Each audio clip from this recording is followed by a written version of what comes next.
சுதந்திர போராட்டத்தில் காந்தியின் போராட்டம் பலனளிக்கவில்லை என்றும் நேதாஜி தேசப்பிதா என்றும் ஆளுநர் ஆர் என் ரவி தெரிவித்திருப்பது சர்ச்சையை ஏற்படுத்தியுள்ளது. அதே நேரத்தில் காந்திக்கும் நேதாஜிக்கும் இடையே நட்பு எவ்வாறு இருந்தது என்பது குறித்து இந்த செய்தி தொகுப்பில் பார்க்கலாம். சென்னை கிண்டியில் உள்ள அண்ணா பல்கலைக்கழக வளாகத்தில் நேதாஜி சுபாஷ் சந்திரபோஸின் 127வது பிறந்தநாள் விழா நடைபெற்றது. விழாவில் சிறப்பு விருந்தினராக கலந்து கொண்ட ஆளுநர் ஆர் என் ரவி சுதந்திர போராட்டத்தில் காந்தியின் போராட்டம் பலனளிக்கவில்லை என்றும், நாம் சுதந்திரம் பெற நேதாஜியே முக்கிய காரணம் என்றும், நேதாஜியே தேசப்பிதா என்றும் தெரிவித்தார். Framed the constitution of India and India got independence under their leadership was constituted out of fear by the British, fear of revolt by Indian soldiers. And that inspiration for that came from Netaji. அவரது கருத்து சர்ச்சையை ஏற்படுத்திய நிலையில் மகாத்மா காந்திக்கும் நேதாஜி சுபாஷ் சந்திரபோஸுக்கும் நல்லதொரு நட்பு நீடித்ததும், சுதந்திர போராட்டத்தில் இருவரின் பங்குமே முக்கியத்துவமாய் இருந்ததையும் நாம் வரலாற்று சான்றுகளின் மூலம் அறிய முடிகிறது.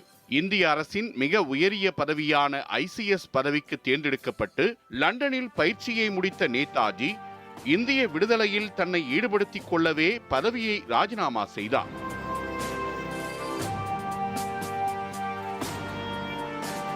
பின்னர் 1921ஆம் ஆண்டு ஜூலை 16ஆம் தேதி நாடு திரும்பிய நேதாஜி முதலில் சந்தித்ததே மகாத்மா காந்தியைத்தான். இந்திய தேச விடுதலைக்காக தாம் எந்த தியாகமும் செய்வதற்கு தயார் என உறுதியளித்த நேதாஜியை காந்தி அரவணைத்துக் கொண்டார். 1924ஆம் ஆண்டு ஆங்கிலேய அதிகாரி ஒருவர் குண்டுவீச்சுக்கு பலியான வழக்கில் சிறைக்கு சென்ற நேதாஜிக்கு விடுதலைக்கு பின் இளைஞர் காங்கிரஸ் தலைவர் பதவி வழங்கப்பட்டது. பின்னர் அவரின் செயல்பாட்டால் 1930இல் கொல்கத்தா மேயராகவும் அதன் பின் வங்காள காங்கிரஸ் தலைவராகவும் பதவிகள் வழங்கப்பட்டன.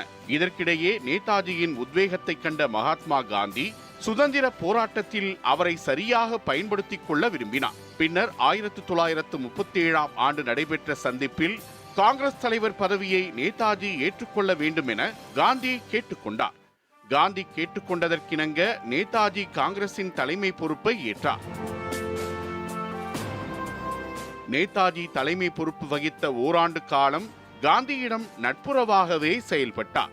அதே நேரத்தில் சுதந்திரம் பெறுவதற்கு ஆயுதப் போர் முறையை விரும்பிய நேதாஜியின் கொள்கைகள் மகாத்மா காந்திக்கு பிடிக்காத காரணத்தினாலே இருவரும் பிரிந்து அவரவர் வழியில் செல்லத் தொடங்கினர்.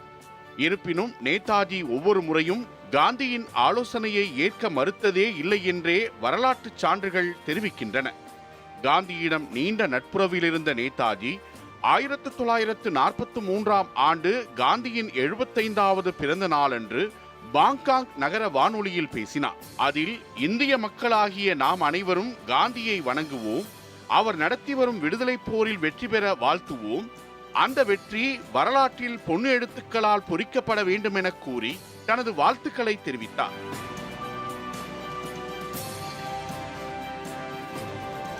அதேபோல் நேதாஜி வெளிநாட்டில் நிறுவிய இந்திய தேச ராணுவத்தின் 3 படைப்பிரிவுகளில் ஒன்றிற்கு காந்தியின் பெயரையே சூட்டினார். தொடர்ந்து 1944ஆம் ஆண்டு இந்திய தேச ராணுவத்தின் தலைமை பொறுப்பை ஏற்று அந்நிய மண்ணில் உரை நிகழ்த்திய நேதாஜி, மகாத்மாஜி எங்கள் தேசப்பிதாவே, இந்திய தேச விடுதலைக்காக ஒரு போரை தொடங்கி இருக்கிறேன், அதில் வெற்றி பெற எங்களை வாழ்த்துங்கள் என்று கூறியதாகவே வரலாற்று சான்றுகள் தெரிவிக்கின்றன.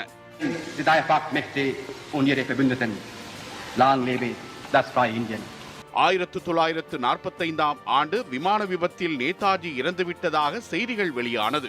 அந்த செய்தியை ஏற்க மறுத்த காந்தி, அவர் திரும்ப வருவார், தம்மோடு இணைந்து பணியாற்றுவார் என்றும், தான் ஏற்ற லட்சியத்தை நிறைவேற்றுவார் என்றும் தம் உணர்வு அப்படித்தான் சொல்கிறது என்றும் கூறியதாகவே சான்றுகள் தெரிவிக்கின்றன. காந்தியும் நேதாஜியும் கொள்கைகளில் வேறுபட்டாலும் இருவருமே விடுதலை என்ற பாதையிலே சென்றனர். நேதாஜியே காந்தியை தேசப்பிதா என்று கூறிய நிலையில் ஆளுநர் ஆர் என் ரவி காந்தியின் சுதந்திர போராட்டம் பலனளிக்கவில்லை என்றும் நேதாஜியே தேசப்பிதா என்றும் தெரிவித்திருப்பது தற்போது பேசு பொருளாகியுள்ளது.